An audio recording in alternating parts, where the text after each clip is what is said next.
नमस्कार। स्वामी न्यूज के मेहमान कार्यक्रम में आप सबका हार्दिक स्वागत। आज हम आपके बीच में एक ऐसी शख्सियत को लेकर आए हैं जिसके आगमन से अजमेर का सौभाग्य में बढ़ोतरी हुई है।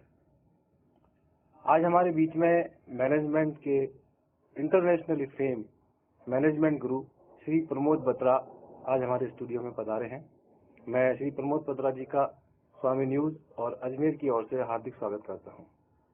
धन्यवाद जी आपका। धन्यवाद जी आपका। धन्यवाद। मुझे भी बहुत खुशी हुई कि आप लोगों ने मुझे इधर इनवाइट किया और मुझे एक मौका मिला कि मैं आज आपके साथ अपने विचारों को प्रकट कर सकूं। धन्यवाद। मैं आपका परिचय कराऊंगा श्री प्रमोद बत्रा जी से। प्रमोद बत्रा जी एक ऐसी शख्सियत है मैनेजमेंट के क्षेत्र में जहां पर पूरा विश्व इनकी और इनके थॉट्स के लिए देखता है। आपने मैनेजमेंट थॉट्स नाम की एक किताब को ऑथर किया है जिसकी 3 लाख से ज्यादा प्रतियां हिंदुस्तान और पूरे विश्व में बिकी हैं।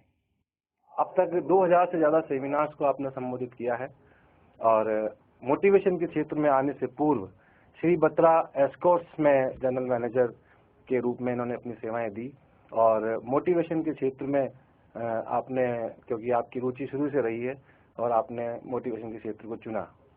और मैं अब श्री बत्रा से उनके जीवन की जो सक्सेस स्टोरी है उसके बारे में कुछ सवाल पूछना चाहूंगा। श्री बत्रा जी, सबसे पहले आप हमें ये बताएं कि जो आपने मोटिवेशन का फील्ड या जो आपका जब आप एस्कॉर्ट्स में थे तो आपने जो स्विच ओवर किया वो मोटिवेशन के इस फील्ड में आने के पीछे, उस स्विच ओवर के पीछे आपके मन में क्या थॉट्स रहे?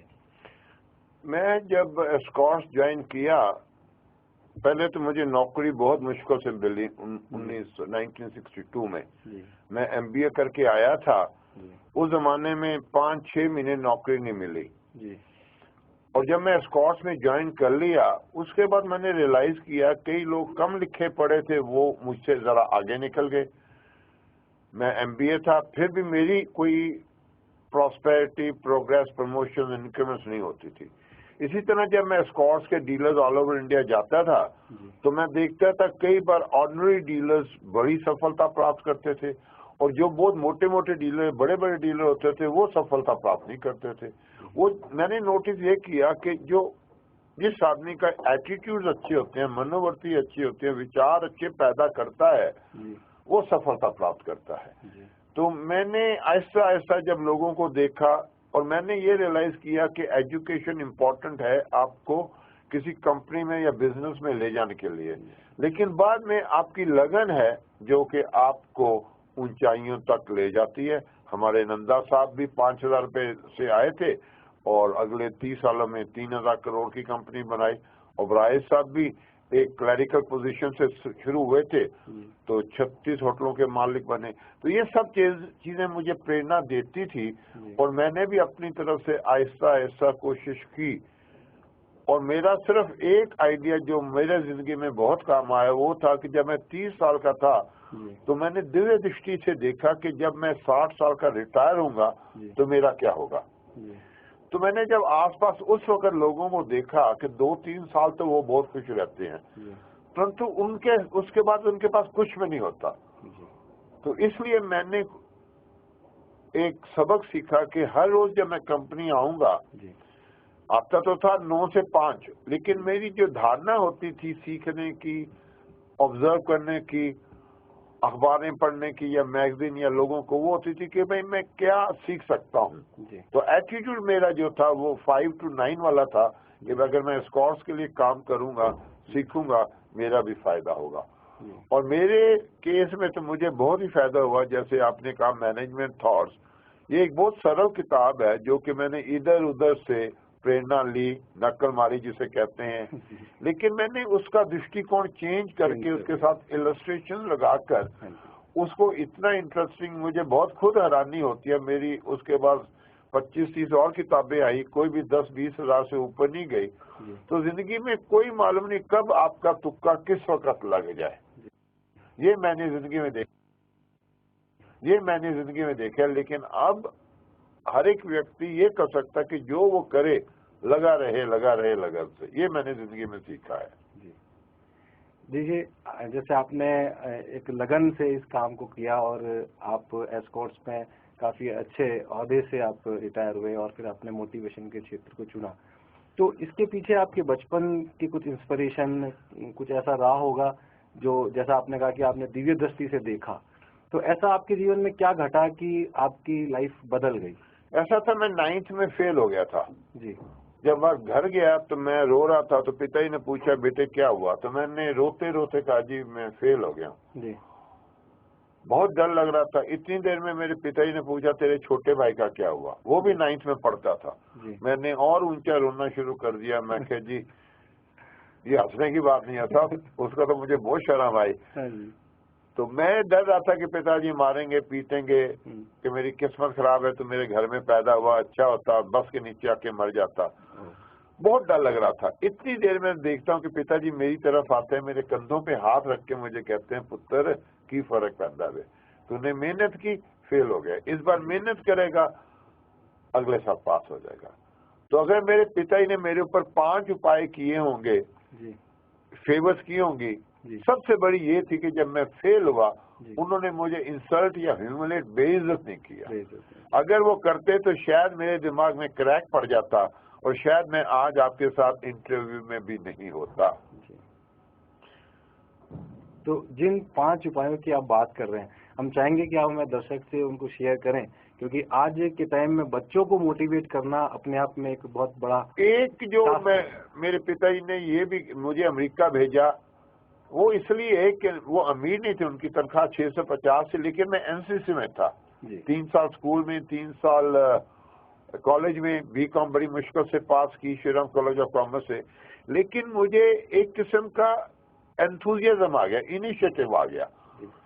तो मैंने अपनी कॉन्टेक्ट से, मेरे कजन अमेरिका में थे, उनको चिट्ठी लिखी। उस जमाने में एमबीए में एडमिशन मिलनी बहुत आसान थी। वो 2-3 महीनों के बाद एडमिशन आ गई। फिर मैंने पिताजी को रिक्वेस्ट किया कि जी मुझे 10 रुपए दे दो, मैंने पासपोर्ट अप्लाई करना है। तो मुझे नौकरी मिल नहीं रही थी, बड़ी दिक्कत थी। तो पिताजी ने अपने मुझसे बिजी रहने के लिए उन्होंने 10 रुपए का पासपोर्ट भी दे दिया, तो पासपोर्ट भी मिल गया। इतनी देर में एडमिशन भी आ गई। उस जमाने में कोई दिक्कत नहीं होती थी, पर मेरे पिताजी को ये चिंता थी कि मैं उधर क्या करूंगा, लायबिलिटी तो नहीं बन जाऊंगा। हम 5 भाई बहन थे। परंतु उन्होंने मेरे कजन जो बड़ा था उनसे पूछा और उन्होंने उनको बताया कि नहीं, एक बार ये चला जाएगा उधर, खुद ना खुद कुछ कर लेगा। यही हुआ। 14 दिन के बाद मैं एक जगह पे जमादार की तरह काम करता था, कुत्तों का ख्याल करता था। और 2 साल जो मैंने एमबीए की, उधर से जो सैलरी मिलती थी उसमें मैंने अपने आप को एजुकेशन ली। मैंने जिंदगी में देखा कि जब बच्चा खुद अपने आप डिसाइड कर लेता है कि मैंने ये करना है, फिर मेरा ख्याल माँ बाप का सिर्फ छाया या हेल्पिंग हैंड या क्रिटिसाइज ना करना या उसके दम पीछे ना लग जाना। मेरा ख्याल हमारे हिंदुस्तान में सबसे बड़ी जो एग्जाम्पल है वो हमारे अब्दुल कलाम जी हैं कि एक मछुआरे के बेटे होते हुए राष्ट्रपति भवन पहुंचे, एक मछुआरे के बेटे होते हुए रॉकेट साइंटिस्ट बने। तो मेरे ख्याल से तो वो मेरे लिए बहुत प्रेरणा। इसी तरह मुझे और भी 200-250 ऐसी हैं, जैसे मैंने मैनेजमेंट थॉट लिखी है, मैंने प्रॉफिटेबल पैशन में लिखा है कि ऑर्डिनरी लड़की हैं, ऑर्डिनरी लड़के फैमिलीज में कहां से कहां पहुंच जाते हैं। धीरू भाई अंबानी हर एक कोई जानता है, पेट्रोल पंप अटेंडेंट थे। उमा भारती जो कि आजकल बड़ी न्यूज में है, वो 6ठी पास थी। हमारे महाराष्ट्र के चीफ मिनिस्टर हॉस्पिटल में वार्ड बॉय थे। हमारे ज्ञानी दयाल सिंह जी कारपेंटर थे। आपके यहाँ से जो वाइस प्रेसिडेंट है वो पुलिसमैन थे। तो जब एक बच्चा अगर उठे कहे कि मैं माधुरी दीक्षित बनूंगी, और या दूसरा लड़का कहे जी मैं तेंदुलकर बनूंगा, अगर वो 35 सेंचुरीज मार सकता है मैं भी मारूंगा, वो धोखा वाला काम है। क्योंकि तेंदुलकर जो है मेरे ओपिनियन में 2 लाख में एक तेंदुलकर बनता है जो क्रिकेट खेलते हैं। माधुरी दीक्षित 1 लाख लड़कियां बॉम्बे जाती हैं तब जाके माधुरी दीक्षित बनती है। लेकिन मैंने जो जिंदगी में देखा है कि आप अपनी एजुकेशन को खत्म कीजिए।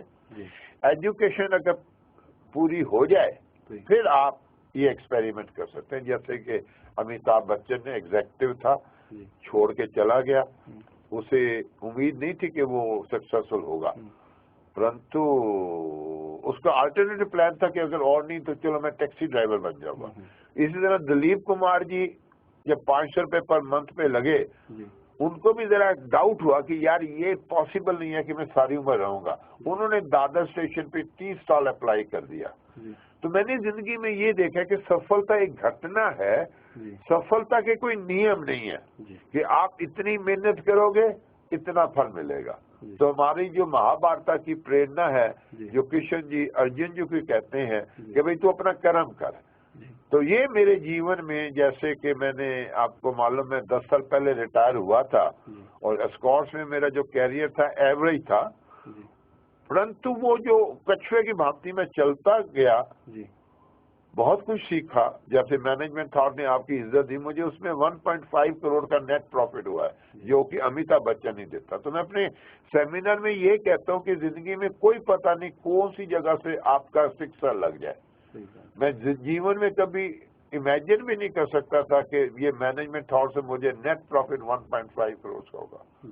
और मैं इसलिए आपको टीवी में कह रहा हूँ, मुझे डर नहीं है कि मैंने इनकम टैक्स पे किया है। Many times people in life अपनी लाइफ को इतना कॉम्प्लिकेट कर लेते हैं कि इंस्टेड ऑफ एंजॉय करने के लिए छुपाना पड़ता। तो वो जब मुझे सफलता मिली, मैंने और भी किताबें लिखी, पर उतनी सफलता जो उसमें मिली वो नहीं मिली, हालांकि मैंने मेहनत ज्यादा की थी बाकी किताबों। जैसे अभी आपने हमारे सामने कई उदाहरण दिए, जी, और आपने ये भी कहा कि अगर कोई बच्चा अपने आप से गोल डिसाइड कर ले तो रोल मॉडल हर बच्चे के सामने होते हैं, हर बच्चे की आंख सपना देखती है। तो ये हमें जरा समझाएं कि सपने किस तरीके से देखे जाएं या लाइफ में गोल किस तरीके से सेट। देखिए, सपने देखना जो है ना जी, वो तो एक आया था ना सीरियल मुंगेरी लाल के हसीन सपने, मैं उसमें बिलीव नहीं करता जी। मेरा जो बिलीव है कि आज जो मैं सेमिनार करूं, कल जो मैं सेमिनार करूंगा आपका स्वित्री गर्ल्स कॉलेज के लिए जी, तो मेरा जो मापदंड होगा वो कोई और नहीं होगा जी।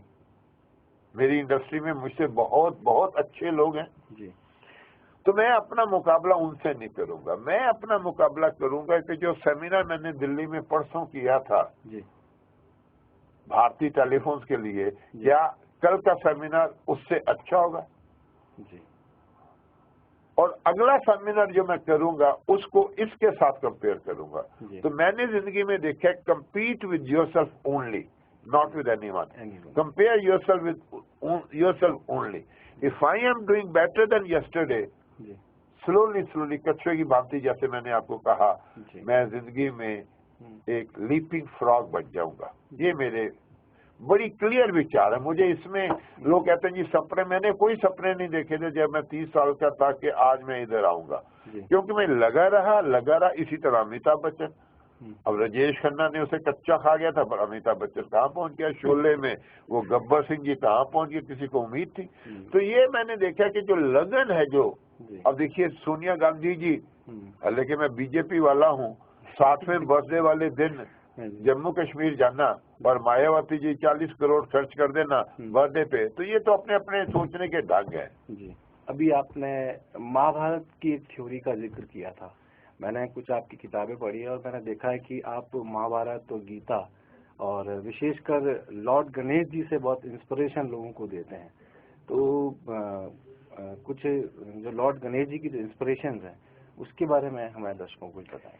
देखिए, ऐसा है, जब मैंने एमबीए की यूएसए से 1960 में और यूएसए से इंडिया आया, डीलर्स के साथ जब मैं सेमिनार करता था, तो एक डीलर ने वैसे पूछ लिया, बता साहब आप हमेशा अमेरिका की बातें करते हो, इंग्लैंड की, कोई इंडिया की बातें करो।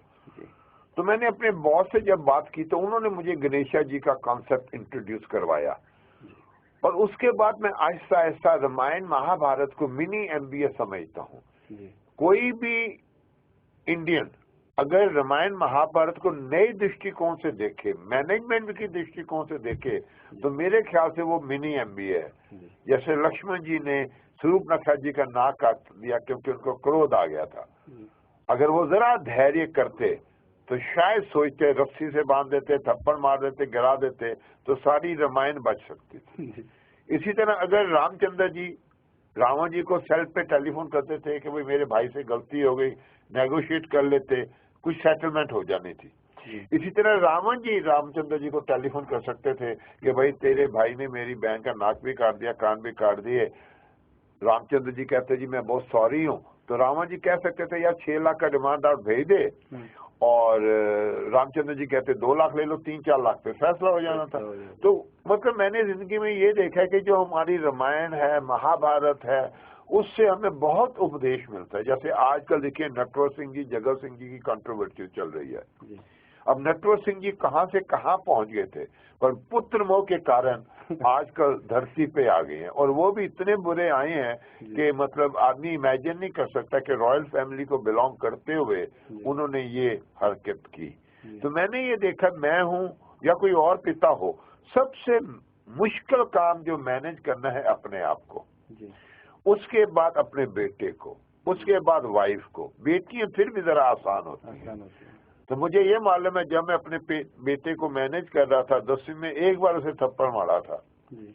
उसके बाद भगवान की कृपा से 14 साल अमेरिका न्यूयॉर्क रहा, 2 MBA की, और आजकल मुझसे ज्यादा सेमिनार्स इंडिया में कर रहा है। उसने अपनी नौकरी अमेरिका में छोड़ के 14 साल के बाद उसे ये धंधा जो सेमिनार्स का हम करते हैं बहुत अच्छा लगा। तो आजकल इंडिया में अपॉर्चुनिटीज मच मोर हैं जो कि मेरे जमाने में थी। इसीलिए कई बच्चे आजकल आ रहे हैं अमेरिका से, इंग्लैंड से, इधर इंडिया जॉब्स आ रहे हैं, गुड़गांव में आ रहे हैं, बेंगलोर में आ रहे हैं, जयपुर में आ रहे हैं। और यही मेरी आज आपसे आशा है, और आप लोगों जो अजमेर के निवासी हैं उनको मैं कहना चाहूंगा कि यहाँ के बच्चे अगर कंप्यूटर्स में या टेक्नोलॉजी में या बाकी चीजों में ज्यादा समय लगाएं, तो जो काम जयपुर में, बेंगलोर में या न्यूयॉर्क में 1000 रुपए का होता है, बेंगलोर में 100 रुपए का होता है, बेंगलोर गुड़गांव में 70 रुपए का होता है, जयपुर 50 रुपए होगा, वो अलवर अजमेर में 20 रुपए का होगा। इतना फ्यूचर मेरे ख्याल से अजमेर का है। जी, आपने बिल्कुल सही फरमाया। लेकिन ये आमतौर पर देखने को आता है कि जब भी अजमेर की बात चलती है तो अजमेर के निवासी एक कॉम्प्लेक्स से ग्रसित नजर आते हैं, और वो ये कहते हुए नजर आते हैं कि अजमेर में कुछ नहीं हो सकता, अजमेर का कुछ नहीं हो सकता। वो इंडियंस में एक सिकनेस है, बीमारी है हमारे। मैं उसी की बात कर रहा हूँ, मैं अजमेर और इंडिया, सारे इंडिया में यही बीमारी है कि जी इंडिया में करप्शन बहुत है जी, इंडिया में लोग काम नहीं करते जी। मेरे विचारों में इंडियन जो वर्कर्स हैं बड़े हार्ड वर्किंग है जी। अगर सबसे अच्छा उदाहरण अगेन जो हमारे प्रेसिडेंट ऑफ इंडिया का है, आपके वाइस प्रेसिडेंट साहब का है, अगर बच्चे लग जाएं, क्योंकि अनफॉर्चुनेटली हर एक कोई जिंदगी में खरगोश बनना चाहता है, पर खरगोश तो हो जाता है, वो उछलना चाहता है, ऐसा नहीं होता। कछुए की भांति अगर बच्चा एक चीज पे लग जाएगा, मैं आपको अभी एग्जांपल देता हूँ। एक लड़की हमारे ऑफिस में आई, आप बिलीव नहीं करेंगे, कोई भी बिलीव नहीं करेगा आपके अजमेर का बच्चा कि वो रेलवे पोस्टमैन की बेटी है। वो बस से स्कूल जाती थी, कॉलेज जाती थी 20 किलोमीटर, और लोग कहते हैं कि दिल्ली का ट्रांसपोर्टेशन सिस्टम नहीं अच्छा। वही लड़की लेडी श्रीराम से फर्स्ट डिवीजन फर्स्ट आई, और वो हमारे ऑफिस में आई कि जी हमें बाहर भेज दीजिए। तो हमने कहा भाई 10-12 लाख लगेंगे। वो कहती जी मेरे पास 80,000 है। उसने नेट से देखा हुआ था स्कॉलरशिप मिलते हैं, तो हमने 4-5 जगह पे अप्लाई किया, और कैन यू इमेजिन, जो मैं नहीं इमेजिन करता, वो लंदन स्कूल ऑफ इकोनॉमिक्स 2 साल के स्कॉलरशिप पे गई है, और 23,000 पाउंड्स। तो मैंने पूछा बेटे क्या करेगी? वो ऐसी ऑर्डिनरी सी लड़की लगती थी, मुझे हैरान हो रहा था जब मेरे कमरे में आई, जब उसने 3 मिनट मुझसे बात की, क्या अंकल मैं कन्फ्लिक्ट मैनेजमेंट के ऊपर अपनी पोस्ट ग्रेजुएशन करूंगा। तो मैं MBA होते हुए एट द एज ऑफ 69 मेरी आंखों में एक क्वेश्चन मार्क हो गया कि बेटे कन्फ्लिक्ट मैनेजमेंट क्या होता है। मुझे शर्म नहीं आई, क्योंकि आजकल टेक्नोलॉजी इतनी बढ़ रही है कि आजकल बच्चे आपसे बहुत स्मार्ट हो सकते हैं। तो बेटी ने मुझे ये समझाया कि सर जैसे अमेरिका ने इराक के ऊपर अटैक किया, ये क्यों किया? जो बुश था या बाकी जो लोग थे उनके दिमाग में क्या चल रहा था कि कन्फ्लिक्ट सॉर्ट आउट क्यों नहीं कर सके। तो वही मैंने कन्फ्लिक्ट मैनेजमेंट के ऊपर फिर रिसर्च करनी शुरू की, और हमारी जो रामायण है, महाभारत है, वो बेसिकली कन्फ्लिक्ट मैनेजमेंट है। इसी तरह हमारी कंपनियों में जब हम काम करते हैं कन्फ्लिक्ट पॉलिटिक्स से कन्फ्लिक्ट मैनेजमेंट है। तो अगर आजकल के बच्चे नेट का इस्तेमाल करें, अपने दोस्तों यारों का, आजकल ये बहाना नहीं है कि टेलीफोन मिलता नहीं है। आजकल अगर आप अपने कंप्यूटर में टाइप करें, टाइटैनिक के ऊपर हमने रिसर्च की है, वो जो मूवी थी 200 पेजेस हमें रिसर्च के मिले कि टाइटैनिक के एक्सीडेंट होने के बाद उन्होंने इतना कुछ सीखा कि वो एक्सीडेंट ऐसा अभी तक कभी नहीं हुआ। जैसे मूवी ब्लैक है या लगान है, तो हम अपने सेमिनार्स में या रामायण से महाभारत से क्लिपिंग दिखाते हैं लोगों को कि किस प्रकार हम जिंदगी में सीख सकते हैं। पंजाबी होने के नाते आपको अब तक पता लग गया होगा मैं पंजाबी हूँ, तो मैंने जिंदगी में सीखा गाय दूध नहीं देती, गाय का दूध हमें निकालना पड़ता है। इसी तरह जीवन में सफलता, प्रसन्नता, संतुष्टि हमें निकालनी पड़ती है। इसी तरह रामायण महाभारत से या मैनेजमेंट कॉलेज से हमें चीजें निकालनी पड़ती हैं। ऑटोमेटिकली कभी भी कोई भी आपको कोई जिंदगी में कुछ नहीं देगा। मैंने आपकी पुस्तकों से ये चीज को नोट किया है कि आपका ध्यान मैनेजमेंट के हर फील्ड पर है।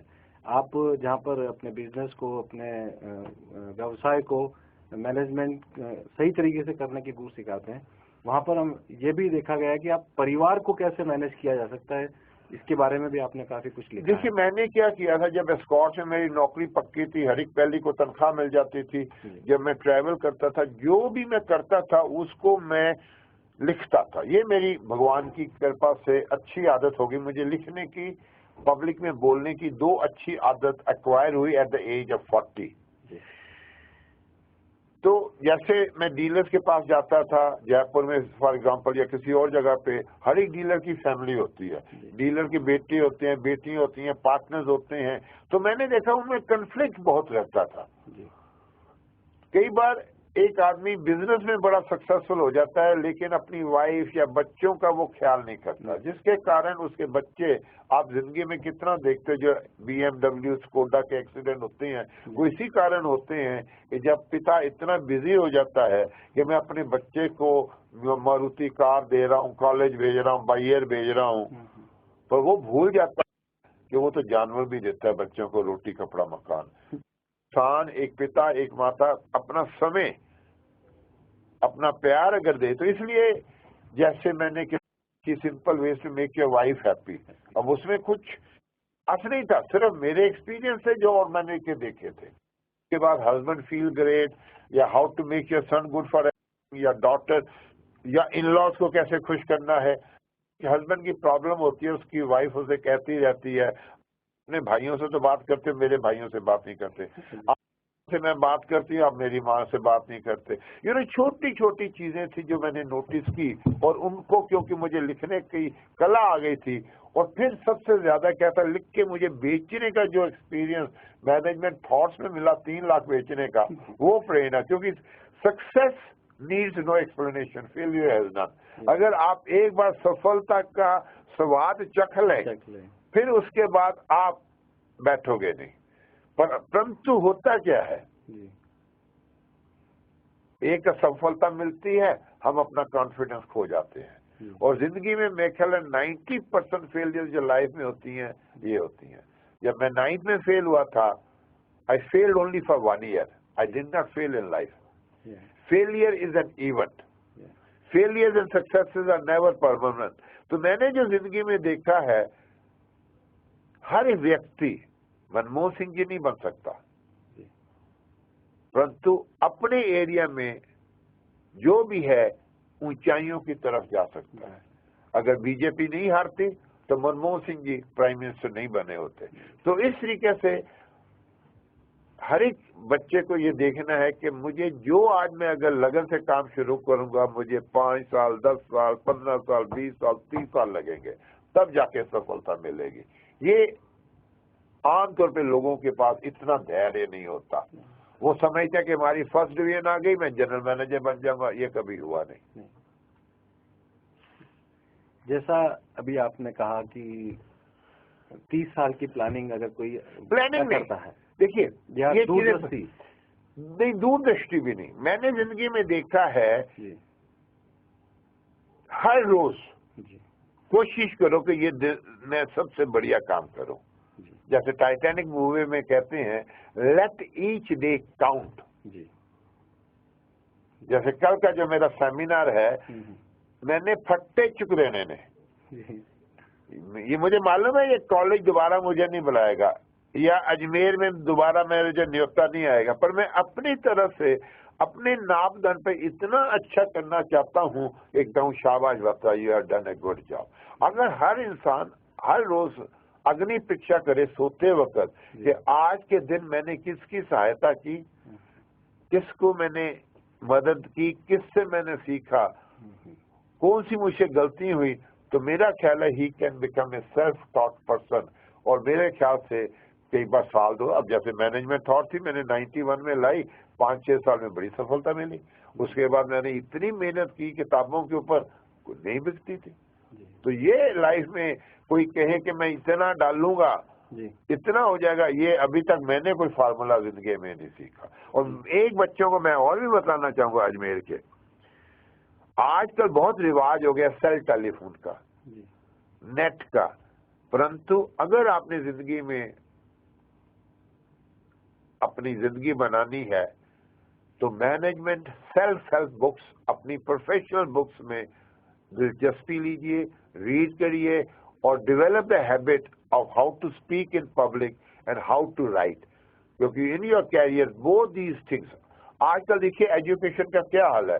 अभी IIM में अहमदाबाद के बच्चों की समर वेकेशन में एक लड़के या लड़के की $6,000 या 1 लाख पर मंथ स्टाइपेंड मिला है। वो भी इंडियन बच्चे हैं, वो भी किसी आया या किसी कुली के बच्चे होंगे कोई उनमें से। और ये भी कॉलेज के बच्चे, हमारे दिल्ली में इतने MBA स्कूल है, वहां के कई बच्चों को 3,000 का स्टाइपेंड नहीं मिलता।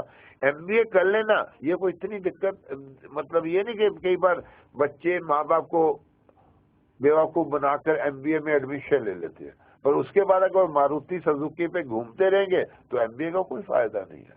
डिग्री मिल जाएगी, MBA हो गई, शादी हो जाएगी, परंतु वर्क प्लेस में उनको ना तो समझ आएगी और ना ही उनको बिजनेस में मजा आएगा। जैसा कि भी आपने कहा कि अगर बीजेपी नहीं हारती तो मनमोहन सिंह जी प्राइम मिनिस्टर नहीं बनते, तो मैं इसको इस तरीके से समझ रहा हूँ कि क्या आप इसमें भाग्य से इसको रिलेट कर रहे हैं? नहीं, और अगर भाग्य से रिलेट कर रहे हैं तो भाग्य और कर्म का आप क्या रेशो मानते हैं जिंदगी में? इसमें मैं बहुत क्लियर हूँ जी कि 70% हमारा हार्ड वर्क है। हार्ड वर्क की जगह स्मार्ट वर्क है। हार्ड वर्क तो गधे करते हैं, हार्ड वर्क तो जो रिक्शा चलाने वाला वो करता है, जो ऑफिस में या आप जैसे मेरे जैसे नहीं करते। मनमोहन सिंह जी के बारे में अगर उनका कैरेक्टर, गुडविल, रेपुटेशन अच्छा ना होता, कभी प्राइम मिनिस्टर ना बनते, क्योंकि वो दूध के धुले हुए थे। सोनिया गांधी जी के पास और कोई आदमी उस नस्ल का नहीं था और उन्होंने इसलिए उनको प्राइम मिनिस्टर बनाया। दोस्तों, जिंदगी में अगर फाउंडेशन ठीक नहीं है तो बिल्डिंग नहीं बन सकती। तो इसलिए फेट तो है, वो मैं सिर्फ 30% भाग्य को, जैसे भाग्य था मैं इधर आ गया, लेकिन अगर मैं कल सेमिनार अच्छा ना करूं तो जूते भी पड़ सकते हैं, टमाटर भी पड़ सकते हैं और सारे आगे कोई भी नहीं बुलाएगा। तो ये कहना कि भाग्य सिर्फ है ना। मनमोहन सिंह जी अब पॉलिटिक्स में जाकर अब उनके बारे में मेरी जो विचार है बदल गए हैं, बट वो इस सब्जेक्ट में नहीं है इसलिए मैं बात नहीं करूंगा।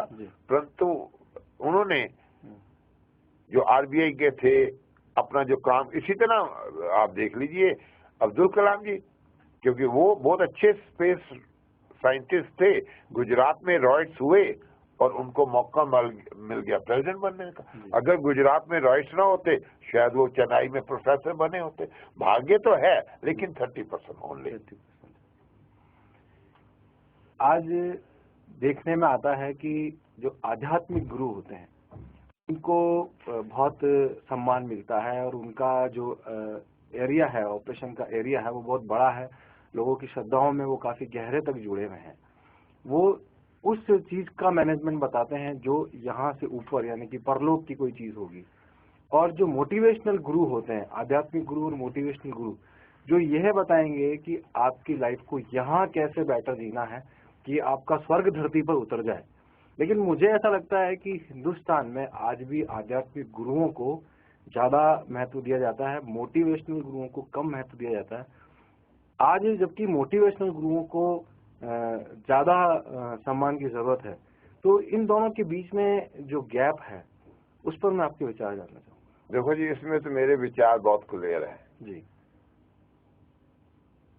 मेरे विचारों में, मैं मोटिवेशनल स्पीकर हूँ, मेरे विचारों में ये धरती मेरे लिए स्वर्ग है जी। मेरे पास हेल्थ भी है, वेल्थ भी है, विजडम भी है। एट द एज ऑफ 69 मेरे लिए ये धरती स्वर्ग है। मैं बिलीव नहीं करता कि इसके बाद मेरा जन्म दोबारा होगा। ये भी मैं बिलीव नहीं करता कि मेरा जन्म हुआ था, और ये भी नहीं मैं कोई बिलीव करता कि मैंने कोई पाप किए हैं।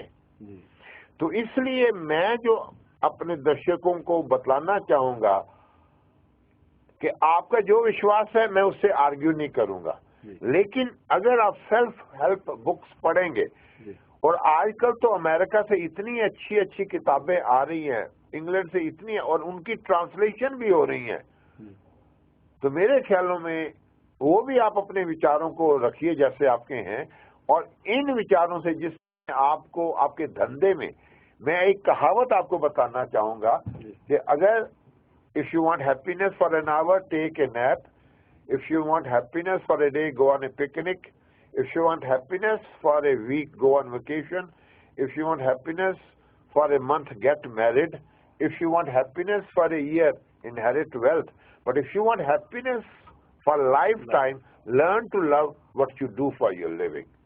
Marriage only gives you happiness for a month. I'm talking about Punjab. I'm not talking about South India, Rajasthan. Similarly, wealth जो है आपको सिर्फ happiness थोड़ी देर के लिए देती है।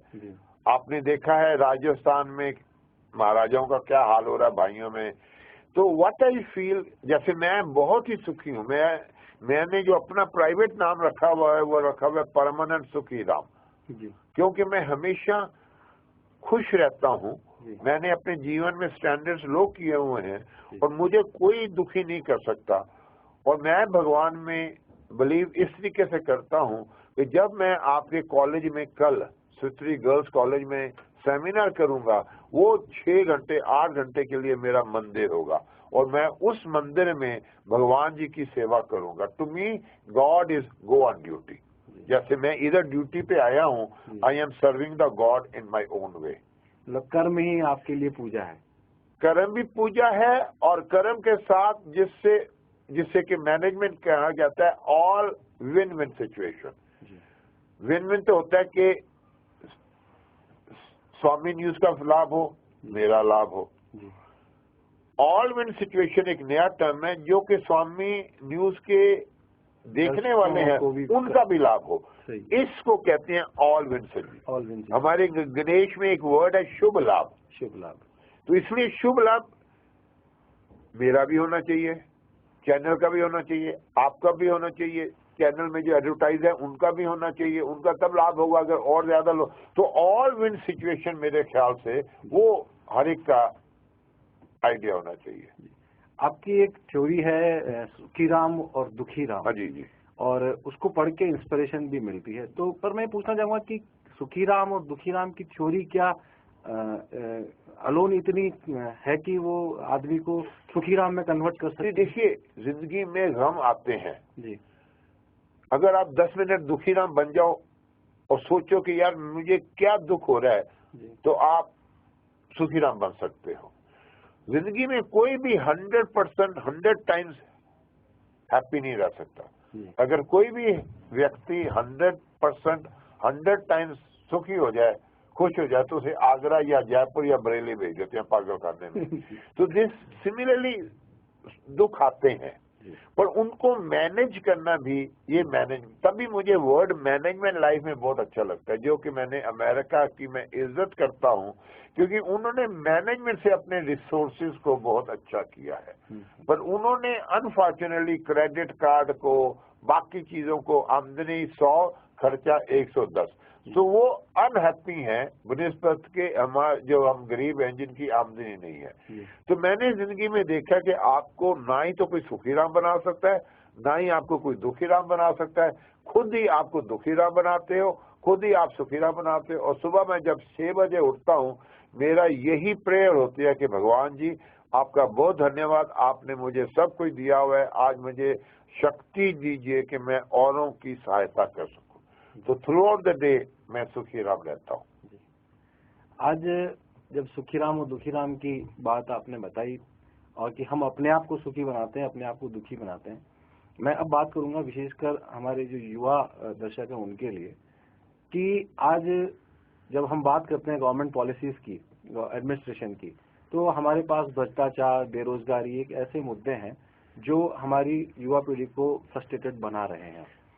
अब गवर्नमेंट सेल्फ एंटरप्रेन्योरशिप की तरफ बढ़ रही है कि बजाय आप गवर्नमेंट की तरफ देखने के आप अपने अंदर झांकिए, अपने रिसोर्सेज को देखिए और अपना व्यवसाय खुद लगाइए, इंडस्ट्री डेवलप कीजिए, अपना कोई ऐसा एंटरप्रेन्योर शुरू कीजिए।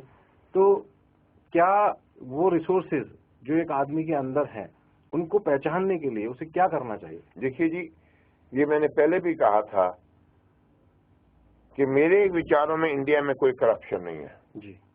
मैं उसे सर्विस टैक्स करके रफा दफा कर देता हूँ। ठीक है। रिश्वत तब दी जाती है जब आउट ऑफ द वे आपने कोई काम करवाना, अगर खुद ही आप बेईमान हो क्या है। जैसे मैं जब एंटरप्रेन्योर बना था 1996 में, तो मेरे चार्टर्ड अकाउंटेंट जिसको कि मैं समझता हूँ भगवान कृष्ण, मैं अर्जुन हूँ, उनके पास मैंने कहा कि भाई मैंने किताब लिखनी है तो मेरा 20,000 लगेगा, अगर नुकसान हो गया तो मेरी वाइफ मुझे बहुत गुस्से होगी, फायदा हो गया तो क्या करूंगा। तो उसने एक बहुत अच्छा आइडिया दिया। अनफॉर्चुनेटली एंटरप्रेन्योर्स चार्टर्ड अकाउंटेंट्स में फेथ नहीं रखते, तो उस चार्टर्ड अकाउंटेंट ने बहुत अच्छा आइडिया दिया कि देख भाई, अगर तेरा नुकसान होगा तो जो तू इनकम टैक्स एस्कॉर्ट्स पे देता है वो मैं तुझे रिफंड ले दूंगा, और अगर तू प्रॉफिट कमाएगा तो I will do your tax planning. तो मैं आज आपके लोगों को बताना चाहता हूं कि ये दो जो प्रिंसिपल मैंने लाइफ में अप्लाई किए, नंबर 2 मनी और लगे रहो। मुझे तो एज ए एंटरप्रेन्योरशिप इतना फायदा हुआ है कि जब मैं रिटायर हो गया, जब मैंने 20,000 रुपए से शुरू किया एस्कॉर्ट्स की परमिशन से, चोरी नहीं, तो मैं तो एक एंटरप्रेन्योर हूं, मेरे पास 20-25 आदमी काम भी करते हैं। और सबसे फायदा जो मुझे हुआ, मेरा बेटा जो 14 साल यूएसए में था वो वापस आ गया, तभी हमारी एक कंपनी है जिसका नाम हम फादर एंड सन रखा हुआ है। तो एंटरप्रेन्योर बनना तो बहुत जरूरी है। अनफॉर्चुनेटली लोग कंपनी में रह के समझते हैं कि मैंने तो इसी से रिटायर होना है। मेरा ये उनको मौका होगा कि खूब लगन से काम को सीखें और लगे रहें उसी कंपनी में, सीखते रहें। जब तक नौकरी है अच्छी बात है, और जब रिटायर हो मेरे जैसे कोई धंधा शुरू कर दो। अगर उससे पहले छुट्टी हो जाए तब कोई छोटा सा धंधा शुरू कर दो। और धैर्य जो वर्ड मैंने आपको कहा जिंदगी में, मैंने जब पहली बार 96 में कंपनी से सेमिनार किए थे तो सारे साल में मैंने 6 सेमिनार किए थे, और अगले 5 साल के बाद 165 सेमिनार्स पर ईयर किए थे। उसके बाद मैं डाउन जाता गया, मेरा बेटा अप जाता रहा। मेरा कंपटीशन मेरा बेटा है, पर मैं बहुत हैप्पी हूँ उससे। मैंने आपकी पुस्तक में जो आपने कहा कि अपनी धर्मपत्नी को खुश कैसे रखें, उसमें मैं उसको पढ़ने के बाद मेरे मन में एक भावना है कि जैसे आपने कहा कि अमेरिका के मैनेजमेंट सिस्टम से आप काफी प्रभावित रहे हैं। अमेरिका में एक हाउसवाइफ को होम मैनेजर कहा जाता है, जबकि वही काम एक हिंदुस्तानी नारी जो अपने घर में करती है तो उसे इस तरह का कोई दर्जा प्राप्त नहीं है। नहीं, देखिए वो हाउस मैनेजर इधर भी आप कह सकते हो जी। चीज क्या है कि वाइफ को खुश रखना ऑलमोस्ट इम्पॉसिबल है जी। अच्छा, इम्पॉसिबल है। लेकिन इम्पॉसिबल को आई एम पॉसिबल बनाना उसे कहते हैं मैनेजमेंट। जी। छोटी छोटी चीजों पे वाइफ के साथ क्रोधित हो जाना, नमक ठीक नहीं है, घर की सफाई ठीक नहीं है, मतलब सहायता नहीं करनी। मैंने सिर्फ अपनी किताब में ये लिखा है कि agree with your wife always, never disagree unless it is a बहुत इंपॉर्टेंट क्वेश्चन है। जैसे मैं वाइफ के साथ हमेशा एग्री करता हूँ, पर कई बार अगर क्रिटिकल पॉइंट हो, जैसे कि मेरी बेटी मास्टर डे में प्रिंसिपल ने बुला के कहा कि जी हम उसको रिटेन करना चाहते हैं, डिटेन करना चाहते हैं, तो मेरी वाइफ ने रोना शुरू कर दिया। उस वक्त मैंने अपनी वाइफ को पहली बार जिंदगी में कहा कि आदर्श लेट मी हैंडल इट। फिर मैंने प्रिंसिपल जी को कहा कि प्लीज आप इन्हें डिटेन करना चाहिए, करिए, आप एजुकेशन से आपकी मर्जी। तो प्रिंसिपल बड़ी हैरान होगी, उसने समझा मुझे डिटेन वर्ड के मीनिंग नहीं आते। तो उन्होंने कहा मुझे कि मिस्टर बत्रा आप समझ नहीं रहे, आपकी बेटी फेल हो गई है। तो तब मैंने उनसे कहा जी मैं समझ गया हूँ डिटेन क्या होता है, क्योंकि मैं भी फेल हुआ था और फेल होने के बाद मैं क्लास में बिल्कुल ठीक हो गया। तो अगर आप एज ए एजुकेशनिस्ट समझते हैं कि बेटी मेरी दोबारा शिफ्ट करे, it is okay with me. तो वो क्रिटिकल डिसीजन जो है उसमें मैंने अपना, जिसे कहते हैं ना जी, कहा कि लेट मी हैंडल इट। तो हर एक चीज पे आर्ग्यू करना वाइफ के साथ, ये ठीक नहीं वो ठीक नहीं। अब मेरी वाइफ को क्लियरली मालूम है कि जिस दिन मेरा सेमिनार है तो मैं सेमिनार पे जाऊंगा, और जब वो कहती है कि चलो उधर चले, मैं पूछता भी नहीं, अभी पूरा सेंटेंस खत्म नहीं होता मैं एग्री कर लेता हूँ। पूछे भाई पूछ तो लो कहाँ जाना है, मैं कहा जी मुझे क्या फर्क पड़ता है। You know my first priority is my job. If my job is going along well, I think then I have to give all my time to her. वो मेरा विचार है। पर वाइफ को खुश करना ऑलमोस्ट इम्पॉसिबल है। मैंने अपना स्टैंडर्ड लो किया हुआ है कि अगर 66% से ज्यादा खुश हो जाए तो बल्ले बल्ले। तो उस लिहाज से हमारा तो अभी तक बहुत अच्छा चल रहा है। होती रहती है नाराज, पर मैं उसकी चिंता नहीं करता, क्योंकि हस्बैंड वाइफ का रिलेशन जो है वर्ल्ड में मोस्ट डिफिकल्ट रिलेशनशिप है, और इसको मैनेज करने के लिए आपको बहुत ही समझदारी की जरूरत है और धैर्य की जरूरत है और फॉरगिव एंड फॉरगेट की जरूरत है। कई बार उसका गुस्से को सह लेना है, ये नहीं समझना कि उसने मेरी बेइज्जती कर दी। अब प्रॉब्लम हमारी सोसाइटी में क्या है कि हम वही जमाने समझते हैं कि जो पुराने जमाने में होती थी कि वाइफ सेवा कर रही है, हस्बैंड बाहर से आता है पाँव दबाती है, जैसे शिव जी और पार्वती जी की पिक्चरों में होता है। तो ये चीजें हम अनफॉर्चुनेटली कई बार हम पास में भी रहते हैं, एक तरह से सेल पकड़ा हुआ है, दूसरी तरफ से हम कहते हैं कि वाइफ हमें चाय बना के देगी। अगर हस्बैंड वाइफ काम कर रहे हैं, हस्बैंड 5 बजे घर पे आ गया है, वाइफ 6 बजे आ रही है, 5 बजे से लेके 6 बजे तक हस्बैंड इंतजार कर रहा है कि मेरी वाइफ आएगी मेरे लिए चाय बनाएगी। तो ये जो गलतियां हम सोसाइटी में कर रहे हैं, ऐसा ऐसा चेंजेस हो रही हैं।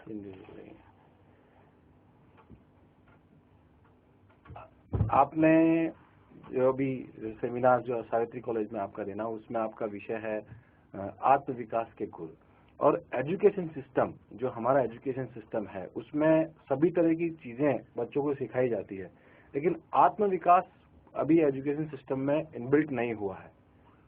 देखिए मैं बताऊं, एक तो वी इंडियंस को देखना है कि हमारा एजुकेशन सिस्टम बेस्ट है वर्ल्ड में जी। अनफॉर्चुनेटली हम जब कहते हैं कि हमारे स्कूलों के सिस्टम अच्छे नहीं है, ब्लैक बोर्ड नहीं है, एयर कंडीशनिंग नहीं है, पंखे, मेरे ख्याल से वो ठीक नहीं है जी। मैं आपकी ऑडियंस को बताना चाहता हूं कि अमेरिका में इंडियन पॉपुलेशन इज 1.5%, लेकिन 38% डॉक्टर्स इंडियन है। वो सब गवर्नमेंट स्कूल, जैसे आपका स्वित्री गर्ल्स कॉलेज है, वहां से गए हुए हैं। आत्म विकास जो है, स्कूल का सिलेबस जो होता है वो स्कूल का सिलेबस है। जिन्होंने आत्म विकास करना है वो इन एडिशन किताबें पढ़ते हैं। जैसे मेरे विचार में डीएल कार्नेगी की how to stop worrying and start living बहुत अच्छी किताब है। इसी तरह आजकल इंडिया में इतनी अच्छी अच्छी किताबें आ रही हैं कि अगर आजकल कोई कहे कि जी किताबें बहुत महंगी हैं, हमारे देश में किताबें, बच्चों का विचार है बहुत महंगी हैं, लेकिन उसी वक्त जाके सेल 25,000 का ले लेंगे with movie camera in it. वो मुझे अभी तक बात समझ नहीं आई। या आइसक्रीम 75 रुपए की खा लेंगे, पिक्चर की टिकट 150 रुपए की देख लेंगे। तो ये हमें देखने की है कि हमारी लाइफ में प्रायोरिटीज क्या है। अगर young man and young woman make the priority कि भाई मैंने जिंदगी में कुछ बनना है, जैसे मैंने आपको एग्जांपल दी उस लड़की की, I think today India all of our boys and girls can do very well. Educational loans are available. पर हाँ, फोकस करके, गणेशा की आंखें बहुत छोटी होती हैं फोकस करने के लिए, वो इधर उधर वही देखता है। उसके हाथ में कमल का फूल है ऑनेस्टी के लिए, लड्डू में थे ये छोटी छोटी चीजें, बातें जो हम अपनी माइथोलॉजी से भी सीखेंगे। जैसे अर्जुन है, वो कहता मुझे बर्ड की आंख नजर आ रही है, दुर्योधन कहता है मुझे जंगल नजर आ रहा है। मोस्ट ऑफ द विद्यार्थी जो हमारे स्कूल कॉलेज में जाते हैं अनलाइक दुर्योधन, उनको कॉलेज भी नजर आ रहा है, उनको वो अमिताभ बच्चन भी नजर आ रहा है, उनको तेंदुलकर भी नजर आ रहा है, और उसमें एक छोटा सा बर्ड आई नजर आ रही है कॉलेज। अब बताइए 24 घंटे में अगर 1 घंटा पढ़ाई करेंगे तो वो तो गलत बात है ना जी। तो आपके हिसाब से किताबें जिंदगी में बहुत अहम, मेरे विचारों में 2 चीजें लाइफ में जो मैंने जिनका books, management books, self development books, जो कि आपके माइंड की ड्राई क्लीनिंग करता है, और दूसरा जैसे अर्जुन ने कृष्ण को मित्र बनाया था। अब हम अपने माँ बाप को नहीं चुन सकते, अपने भाई बहनों को नहीं चुन सकते, सिर्फ दोस्तों को चुन सकते। दुर्योधन ने चुना था कर्ण को, और किसको चुना था? उन्होंने श्री कृष्ण को भी मांगा था। नहीं, दुर्योधन ने, कृष्ण जी ने कहा कि मेरे पास सेना है, मेरे पास उनके वेपन्स हैं, तो दुर्योधन कहता मुझे दे दो। अर्जुन बड़ा खुश था कि नहीं, आप मेरे साथी बने, आप मेरे एडवाइजर बने। दुर्योधन जी की प्रॉब्लम क्या थी कि उनके जो मित्र थे वो थे कर्ण, और उनका भाई दुशासन, और तीसरे थे उनके मामा। इन तीनों का एजेंडा अपना था, इसलिए दुर्योधन जी भटक गए। तो मैंने जिंदगी में देखा है कि आप अपने मित्रों को बहुत चुन कर ढूंढिए, 2-4 फ्रेंड जिनमें आपको पूरा विश्वास है। जैसे अगर आप बिजनेसमैन है, आपका चार्टर्ड अकाउंटेंट आपका रिलायबल डिपेंडेबल आदमी होना चाहिए। अगर आप स्टूडेंट हैं तो आपके पास कोई टीचर ऐसा होना चाहिए जिससे आप अच्छी तरह से या और कर सकें। मित्रा जी, मैंने आपसे कई तरह के सवाल पूछे, लेकिन मैं चाहूंगा कि आप हमारे दर्शकों को आप खुद क्या अपने अनुभव जो है शेयर करना चाहते हैं, आप उनके बारे में कुछ बताएं। मैंने एक वर्ड कॉइन किया है, जैसे सुखीराम दुखीराम, एक वर्ड मैंने कॉइन किया हुआ है जार, जेलसी, एंगर, रिवेंज। हमारा जो माइंड है is like a jar, water jar. Jealousy एक ऐसी चीज है जिससे मैं प्रेरणा लेता हूं कई जी से।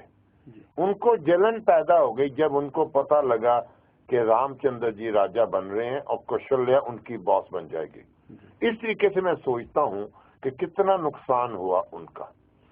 एंगर के लिए मेरी जो भावना है, जो मेरा केंद्र बिंदु है, वो लक्ष्मण जी कि अगर लक्ष्मण जी जरा धैर्य कर देते तो इतनी प्रॉब्लम उनको नहीं होनी थी। अगर रामचंद्र जी, सीता जी अकेले जाते 14 साल के लिए, उनको कोई समस्या नहीं होनी थी। लक्ष्मण जी गए थे सेवा करने के लिए, लेकिन उनकी एक गलती ने कितना नुकसान किया। तो एंगर के लिए, जो कि हमारा सबसे बड़ा दुश्मन है लाइफ में, और एंगर हम अपने वीक लोगों से करते हैं, स्ट्रांग लोग से नहीं करते। और रिवेंज की भावना जो मुझे प्रेरित करती है वो रावण जी करते हैं कि रावण जी इतने विद्वान होते हुए बदले की भावना में आकर सीता जी को उठा लेना, वो कल युग था मेरे विचारों में। आजकल के जमाने में ऐसा नहीं हो सकता। तो मैंने जो जिंदगी में जो अपने लिए 3 वर्ड चुने हुए हैं, जिसको मैंने दिमाग पे एम्बॉस किया हुआ है, जेलसी, एंगर एंड रिवेंज, जिसे मैं जार कहता हूं। उसके लिए मैंने हॉपकिन का प्रेशर कुकर, जैसे हॉपकिन का वो वॉल होता है, रिलीज वॉल, वो मेरे दिमाग में आता है। एकदम मुझे पता लग जाता है या मुझे जलन हो रही है, मुझे क्रोध आ रहा है, मुझे एंगर, तो मैं धैर्य कर लेता हूँ। वाइफ हो, बेटा हो, अब बेटा मेरा 43 का है, मैं 69 का हूँ। हफ्ते में एक बार हमारी जरूर जबरदस्त लड़ाई होती है, जबरदस्त। और मैंने क्योंकि सफेद बाल है तो मैं बेटे को कभी जवाब नहीं देता जी। कई बार तो इतना रूठ जाता है कि वो ड्राइवर को पिछली बार उसने कहा चल वापस जा, हम दोनों कॉफी पीने जा रहे थे, रास्ते में उसने कोई ऐसी बात की, वो डिसएग्री किया, तो मैंने और ऊंचा बोलना शुरू कर दिया। मैंने कहा बेटे अगर तेरा ये मूड है तो I would not like to have coffee with you.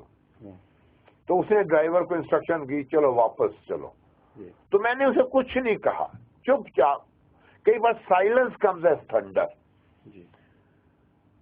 घर आ गए, वो ऑफिस चला गया, मैं घर में जाके बहुत दुख हुआ कि बेटे ने मेरे साथ ऐसा किया। पर मैंने अपने आप को जब कंट्रोल किया, 2 घंटे के बाद उसकी टेलीफोन आई कि पापा आई एम वेरी सॉरी।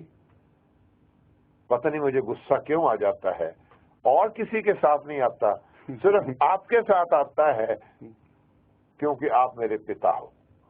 तो ये अगर पिता, आमतौर पे पिता और बेटे में बहुत ही लड़ाई होती है।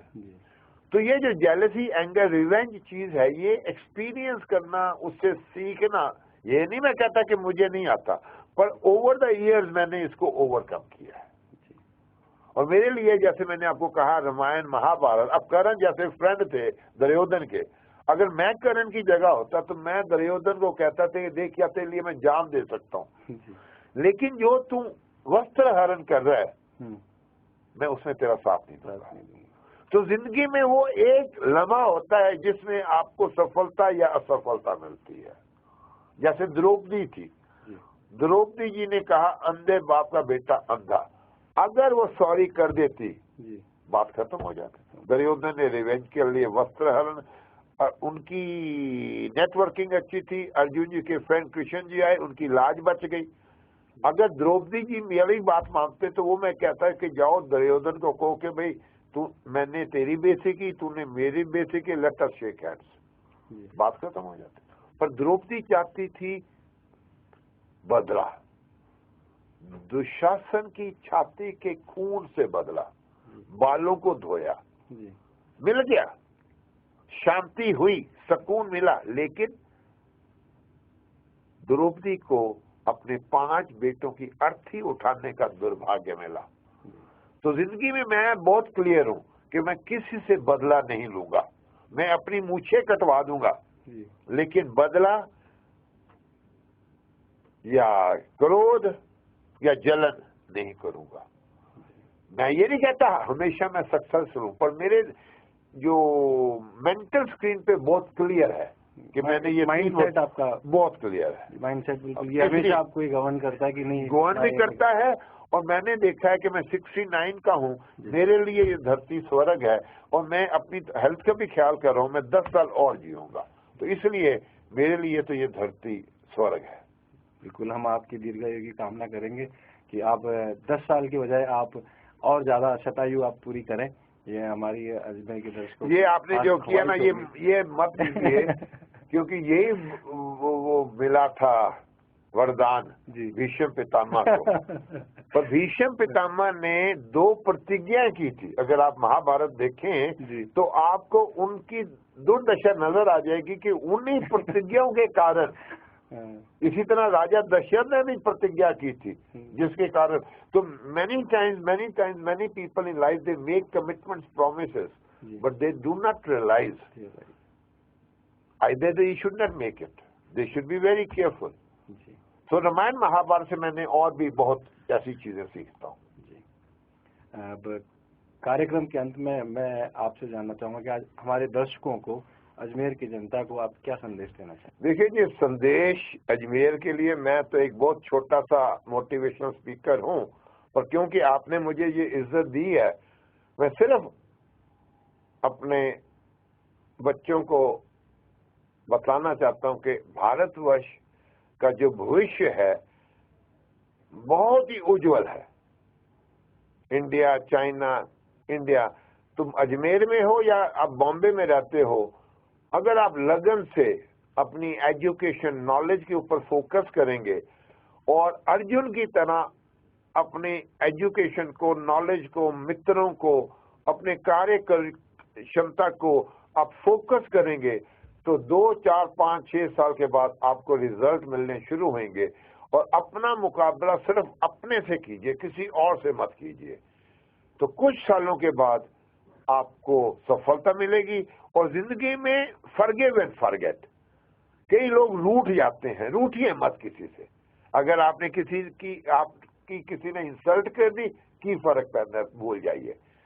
छोटी छोटी चीजों का बतंगड़ बना लेना और फिर उसको वो कर देना कि जी मेरी बेइज्जती होगी, मेरी कभी भी कोई बेइज्जती नहीं कर सकता। अगर आप मेरे टीवी स्क्रीन पे ऊपर मुझे थप्पड़ मारेंगे, मुझे कोई बेइज्जती नहीं होगी, क्योंकि मैं अपनी रिस्पेक्ट इतनी करता हूं कि मेरी कोई इंसल्ट नहीं कर सकता। तो सेल्फ रिस्पेक्ट जीवन में आपको कोई नहीं दे सकता। आप खुद अपने आप को सेल्फ रिस्पेक्ट, आत्मसम्मान जिसे कहते हैं, आत्मसम्मान देना शुरू कीजिए तो आपको सफलता, प्रसन्नता और संतुष्टि अवश्य मिलेगी।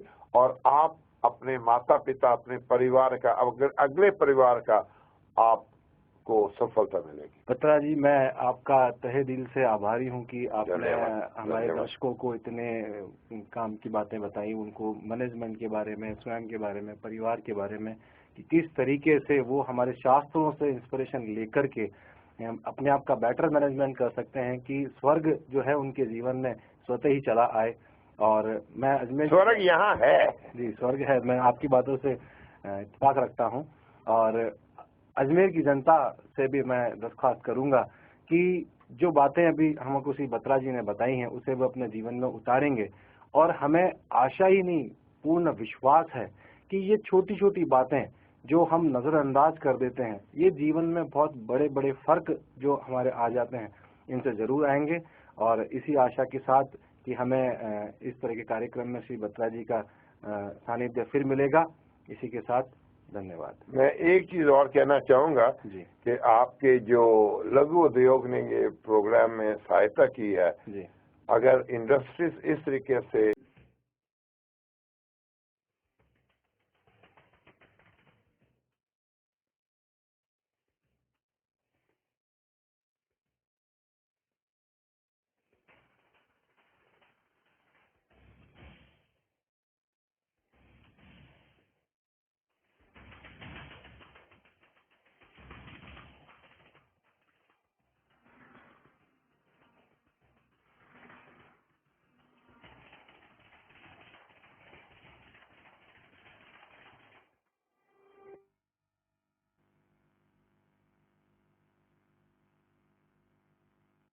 नमस्कार।